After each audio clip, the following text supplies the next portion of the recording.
I think it's fair to say that we've possibly hit an all-time low in my lifetime as a Manchester United fan after that game. And look, I have to start with addressing all the comments I got in the predictions video where I said Manchester United would win this game.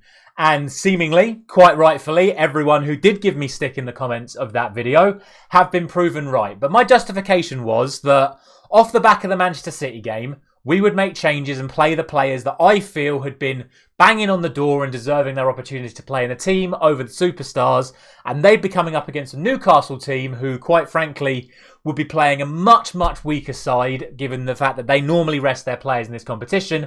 And on paper, if you put the two sides side by side, Manchester United should win the game. And that is why I went for a 2-1 Manchester United prediction. And if I read out the lineups to you now, I think that is justified.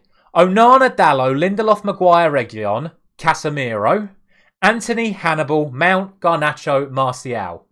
Against Dubravka, Livramento, Kraft, Dummett, Target, Joelinton, Longstaff, Willock, Ritchie, Hall and Gordon. If, genuinely, tell me in the comments, should Newcastle win that game? Because I don't think they should. Player for player, Manchester United are a way better side than that Newcastle side. But what's gone wrong? Why is it that Newcastle can come away from that game absolutely outplaying the other team? And quite frankly, it's down to only two reasons. It's the mentality of the players for for both teams. It's the mentality of the players and it's the coaching.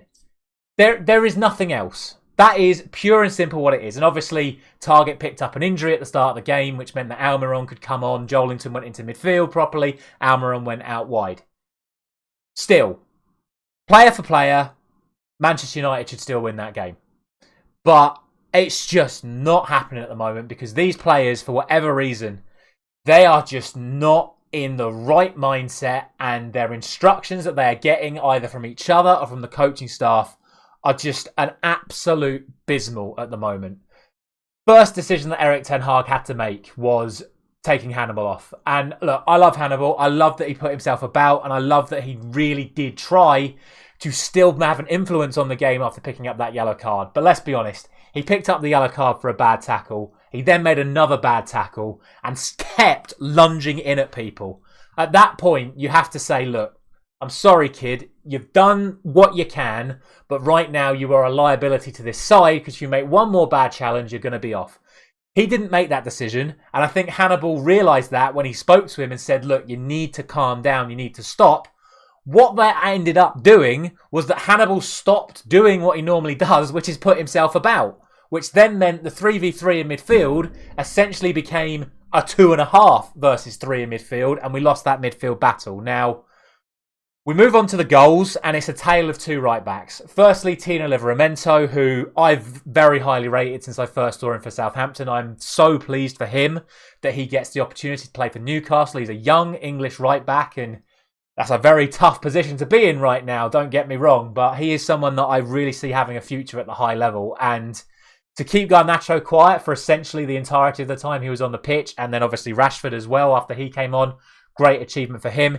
He picked up the ball. He skipped past Garnacho. Hannibal couldn't put a foot in. He skipped past Reguilon. Plays a brilliant ball inside. And then what Diogo Dalot is doing, the other right back at the other end, I do not know. He sees Almiron on the halfway line. Play continues. He has another look over his shoulder. He sees Almiron again. And he just continues to jog. Lets Almiron get in behind him. And Almiron's not going to miss that opportunity. And I've seen some people have a pop at Onana, and maybe he should have closed down the angle more. But quite frankly, it should never come to that situation because Diogo Dalot should never, ever let a winger get in behind from that position. It's an absolute disgraceful piece of defending from a defender who has been culpable for more than one goal already this season. And look, it just doesn't get any better because the second goal is quite possibly the worst goal we have conceded so far this season. We give away a foul. It's a soft foul. So what do? In the style of our ever-present leader, Bruno Fernandes, 5 Manchester United players turn round and have a moan at the referee. He's not going to change his mind. I don't get it. The first thing you're taught as a footballer as a child, play to the whistle. He's blown the whistle, so you accept it. You just say, okay, it's a free kick. If one player moans, if it's the person that's given away the free kick, if he goes, come on, ref, fine. It don't take 5 people. And Newcastle have clocked onto it. They play the ball down the line. We have a 2v2 situation. Yet again, Diogo Dalot lets his man go. This time it's Willock, I think, who makes the run in behind. Dalot, instead of trying to intercept the pass, tries to handball it and misses it. Then dives in the penalty area and is very lucky not to give away a penalty. Then puts a half-hearted attempt to block the cross. It goes up in the air. Maguire tries to do a power header clear, but unfortunately he gets a little bit blindsided by Gordon, meaning that the header has ended up being half-hearted. Not entirely Maguire's fault, but it's still a poor headed clearance. He's headed it into the area, told to never head it. Lewis Hall strikes the ball, and Lindelof just stands there and lets the ball fly past him, and it's in the back of the net. Why Lindelof is not throwing himself in the way of that ball, I do not know. That is a lack of effort. It's lazy, and he has to do better. And that is what? 7 players culpable for 1 goal? Potentially 8 players culpable for 1 goal? 5 players moaning about the free kick. Dalot sleeping on 2 occasions in dropping the cross. Maguire not heading it clear, and Lindelof not blocking the shot. That's 8 players. Now, obviously, a couple of them may have been involved in the moaning, but an accumulation of 8 mistakes in the space of 30 seconds, and we're 2-0 down.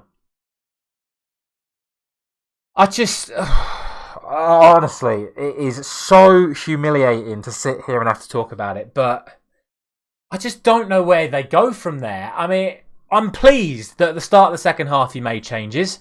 I'm not sure why he took Casemiro off instead of Hannibal. Amrabat comes on, Wan-Bissaka comes on, which was the correct decision. I'm so pleased that he's back, and hopefully that can start to instill a little bit more defensive solidarity, because yet again they got nothing down Wan-Bissaka's side once he came on. And not only that, he then started being an actual attacking presence and actually linking up the play better in the final third once he came on. For the first 15 minutes of that second half, it's the best we've played for a month. And then it all falls apart again. Amrabat picks the ball up in his own half and decides that he needs 5 touches to get the ball under control before he then tries to play a pass. He then loses it. He's not the only one culpable of that, don't get me wrong. They all do it. They all want too many touches. But he loses the ball. Willock picks it up. He drives. Lindelof and Maguire then have to make a decision. One of you sticks with Anthony Gordon. One of you closes down Willock.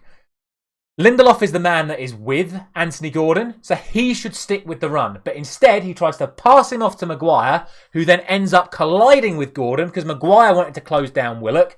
Lindelof again offers nothing in terms of stopping the shot, and it's a phenomenal finish from Joel Willock, and it's 3-0 to Newcastle. Absolutely wrecking any momentum that we had built up over the course of those 15 minutes at the start of the second half, and ultimately ending the game. At this point, Erik ten Hag decides, oh well, I guess now we'll throw on the superstars. And on comes Marcus Rashford and on comes Bruno Fernandes. From that point on, for the rest of the game, Manchester United had 4 shots. For the 30 minutes that Rashford, Højlund and Bruno Fernandes were on the pitch, Manchester United had 4 shots. One of them was from Antony and it went into row Z. One of them is from Mason Mount and it went into row Z. One of them is from Bruno Fernandes from about 45 yards and it got blocked. And the other one is from Bruno Fernandes, who, to be fair, after a brilliant ball from Antony, should have squared it to Mason Mount for a tap-in. But being the arrogant, selfish, petulant child that Bruno Fernandes is at the moment, he goes, well, we're 3-0 down. I'll have my moment of glory, and shanks it into row Z again. Again, that's our captain. What sort of example is that setting to everyone in the stadium? I spoke about the players on the pitch and how they're all feeding off of Bruno Fernandes' petulance. And obviously we spoke about it with the goal, how they're throwing their arms in the air, moaning at the referee. He is the captain of Manchester United. He's supposed to be setting an example to the players, but also to those young fans in the stadium. And I'm glad that Gary Neville touched on it as well, because Manchester United as a whole are just not inspiring to watch at the moment. And it's no surprise to me that the majority of football fans and young football fans are now choosing to support Manchester City over Manchester United, because they are playing inspiring football and they are doing exactly what Manchester United were doing 25 years ago. And we're going to lose so much of the future of football by just playing and acting like children. And that's what they are. They are children. And they need the right sort of guidance, and they need absolutely nailing. And I just don't know who the right person for that is. We have lost 8 games this season from 15. We have lost more games than we have had other results. It is our worst start to a season since 1962. I don't know where we go from here. The sad part is that there is no one else to take over. I wouldn't sack Erik ten Hag. And if we beat Fulham at the weekend, by the way, Erik ten Hag is the fastest manager in Manchester United history to reach 50 wins. So it's not like he's doing too much wrong. I just think the players need to absolute arse whooping. And they need to be told to stop acting like spoilt brats, because that's what they are. They're on the best wages in the Premier League, and they're acting like they're teenagers that have won the lottery and are just playing because they're absolute ballers who get all the money to just play for no reason at all other than that money. And then when it's not going their way, they just throw their toys out the pram. Honestly, I don't know where we go from here. Old Trafford has become a graveyard, and they said it on commentary. It's become the theatre of dreams for every other team in the world, and it's become the theatre of nightmares for Manchester United.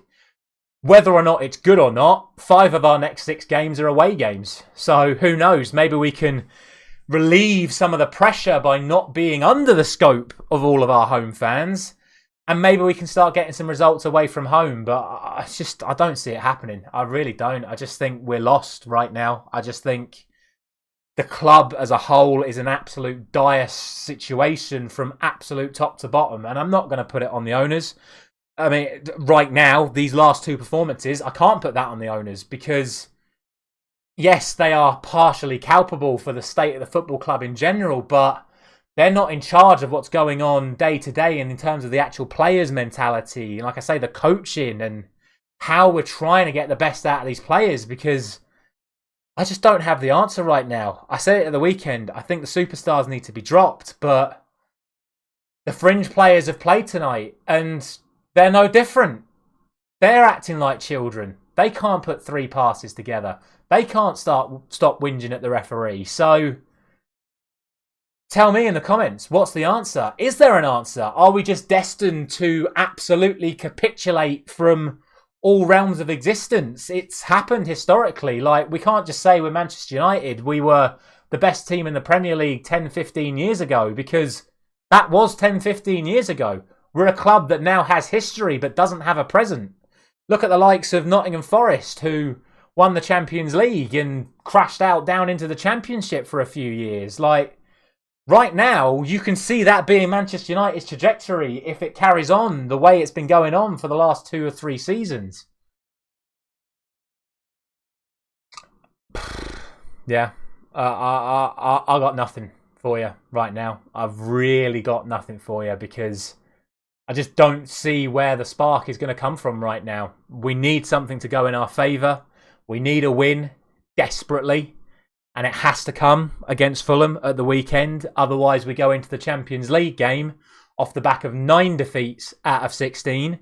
And in a position whereby if we even draw with Copenhagen, we're out of the Champions League.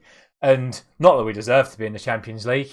Like, say we do manage to survive, say we manage to win in Copenhagen, say we manage to win in Galatasaray, we'll still get hammered by Bayern Munich in the final game. And then whoever we play in the next round, we'll get absolutely obliterated by them. So, I don't know. I really don't know. This is, like I say, the worst position I've ever seen Manchester United in my lifetime. And right now, I just don't know where it gets better. Let me know down in the comments. Drop a like.